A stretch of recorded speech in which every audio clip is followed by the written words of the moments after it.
কয়েকদিন পরে দোকানে আসলাম গাইস সবজি নিতে। আজকে সবজি আইছে, কি কি সবজি আইছে আপনাদের একটু দেখাই। এই যে দেখতে পাচ্ছেন বেগুন, আসছে হচ্ছে যে পাতাকপি, আসছে এই যে এটা কি বলে কচুরমুখী বা কাটি, এই আসছে শালগম, চাল কুমড়ো, চাল কুমড়ো, মরিচ, আসছে মরিচ, কাঁচা মরিচ, আর এই যে মিঠা কুমড়া, মিষ্টি কুমড়া গেরা।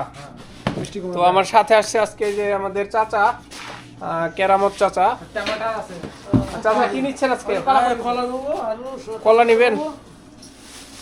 কলা নিচ্ছি, টমেটো নেবো। টমেটো নেবেন।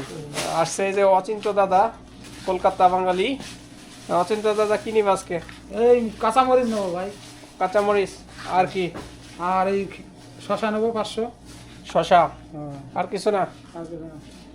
তো দেখি গাইস আমি কি নিব, সেগুলো দেখতেছি কি নেওয়া যায়। বাজার করা শেষ গাইস, এখন যাচ্ছি রুমের দিকে।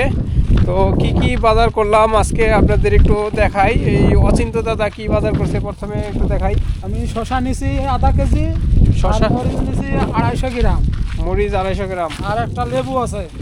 আর কি ওটা কি ওই হাতে? আর এটার মধ্যে পাতাকপি, পাতাকপি কার? সোহেল ভাইয়ের, আরেকজনের। আর একজনের। তো এই যে অচিন্ত দাদা এই বাজার করলো আজকে এগুলো। তো ওই যে গাইস আমার বাজার দেখেন, বেশ কিছু বাজার করেছি আজকে। মুরগি নিয়েছি, শসা নিয়েছি, পাতাকপি নিয়েছি, আবার ডিম। এবং ডিম নিয়েছি। এগুলোই আজকে বাজার করলাম। 3-4 দিন পরে দোকানে আসছিলাম, এই সবজি আসছে বলে এই বাজার করে নিয়ে গেলাম। তো আপাতত 2-3 দিন আর বাজার করতে হবে না।